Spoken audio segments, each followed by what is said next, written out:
马尾今仔日开始，到山南到海边啊活动，拢唔免来挂喙暗咯。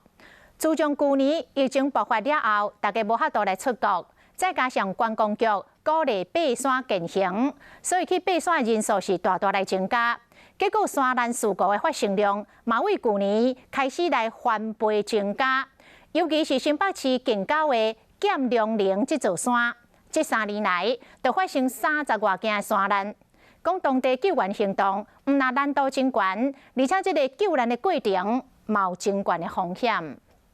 可以了啊，好来，我准备下放哦。我速度会慢一点。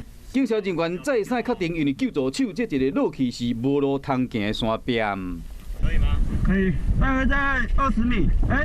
加在有所牵条的好，搜救人员会使真安全继续落去救人。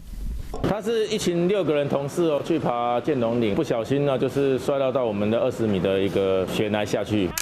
这些风景有真侪人介意，不过封山3个月，山谷有可能有变化，体力可能无像进前时常爬山的体力较好。上述针对山疫事故案件年龄层做分析，会使明显看得出，疫情爆发前，为一未满14岁到65岁以上的老大人人数拢是增加几啊倍。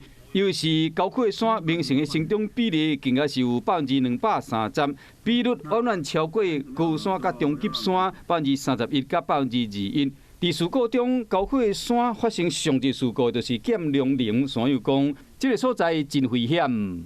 走在林线上，林线都是岩石裸露啊，没有任何植被可以抓，就是你要看清楚每一步的踩点。那如果像有的平衡感不好的啊，或居高的啊，比较没有经验的山友，就很容易失足。消防局提醒讲，爬剑龙岭起码要7点钟，有真侪人当作讲无偌远，无啥要紧，水若早无够，真熬着山。爬山前，会记爱评估家己的体力，千万唔通勉强。